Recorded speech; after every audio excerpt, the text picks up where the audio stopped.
Hello, my name is Bianca Moeschinger and I'm one of the co-founders of the PEAT training programs. One of the biggest challenges we have as a human being is being with our own emotions, the chemical reaction of our emotions, what we actually feel. Our emotions can be subtle and our emotions can be extreme. They can be emotions that are wonderful emotions that we embrace, and they can be emotions that can crush us and we avoid them like the plague. When we're in an avoidance of our emotions, we'll usually run to the mind. We'll rationalize what's going on, or we'll try to make logic of the situation. Or we'll eat, or we'll attach to someone even though we know they're not good for us because we're just looking for safety and somewhere to ground.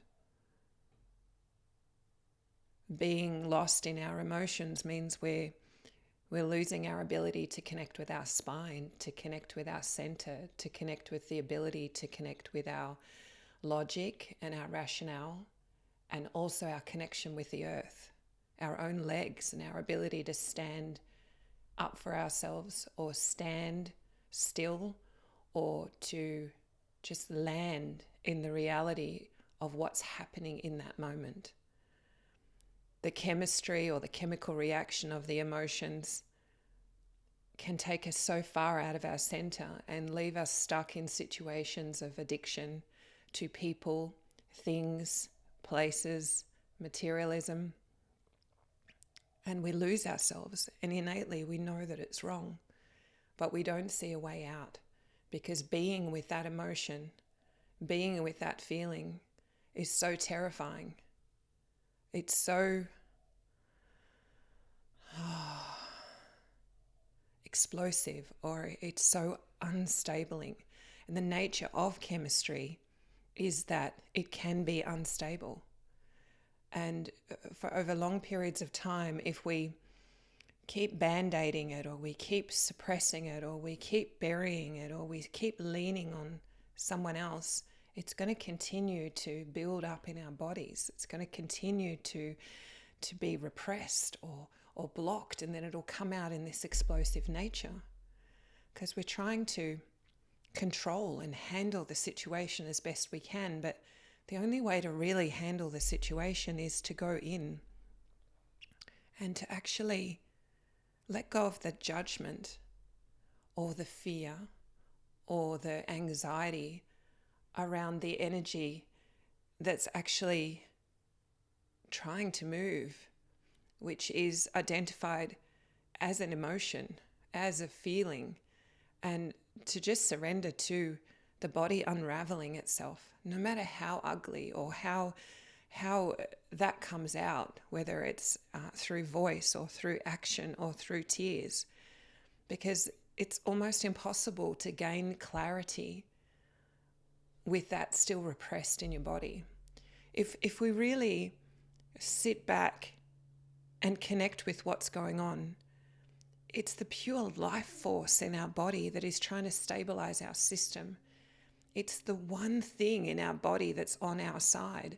It's the one thing that is trying to give us the ability to ground in our legs and to reconnect with the earth.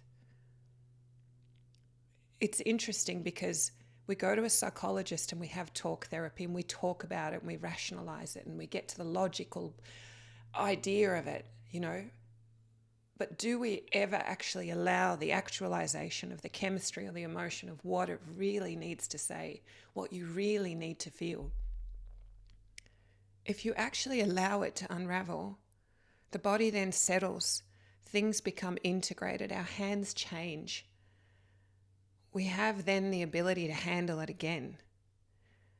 If we can do that on our own, If we can do that in our own system, if we're not calling in the support or the band-aids, if we actually are brave enough to do that on our own, we can find the answers within that. The fact that we're standing up, the fact that we're a human being breathing, means that we still have the ability.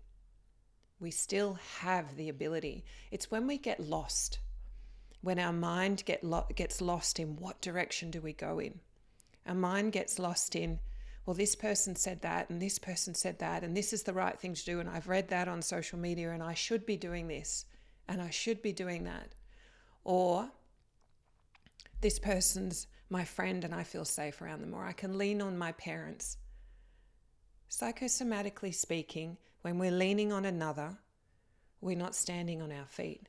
We can lean on another until it's time for us to stand up and step forward.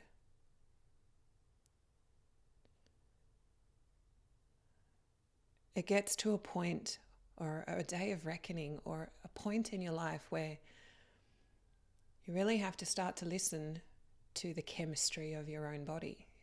You really have to start to listen to what your body is saying. You don't have to. You can drink, you can eat, you can have sex, you can buy more things, you can go on social media, you can distract, you can sit and talk about it. That's fine, and you will be fine, and that's okay. You can do that. But you can also start to turn your attention in and start to listen to the chemistry that's in your body. And start to listen to it and allow yourself to land. Land. And land.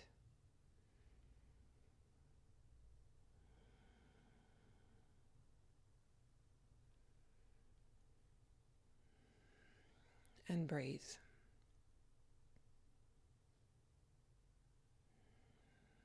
And breathe.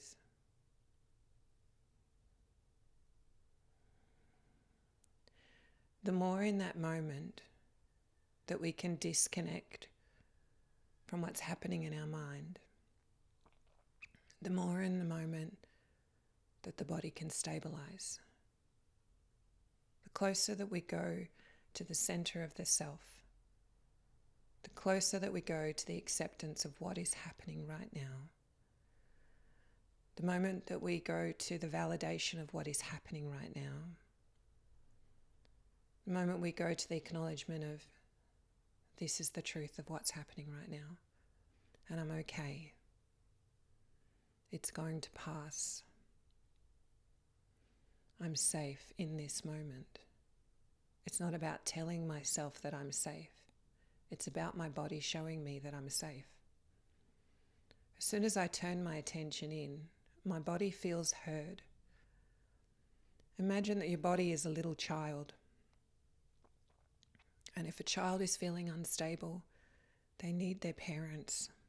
They need someone who is stable to hold their hand or to sit with them and say, it's okay, you're fine. You're not going to die. You're going to get through this. That's exactly, as an adult, what we have to do for ourselves in a time of crisis, in a time of grief, in a time of overwhelm. When our body is at a state where it just can't handle things anymore, we can numb it and ignore it or suppress it, or we can be with it. We can engage in the dance with it and realize that it's chemistry. It's chemistry. It's my life showing me what it needs to do in my body for me to find my homeostasis, my home in myself. Thank you for listening. I hope it's helped. Bye for now.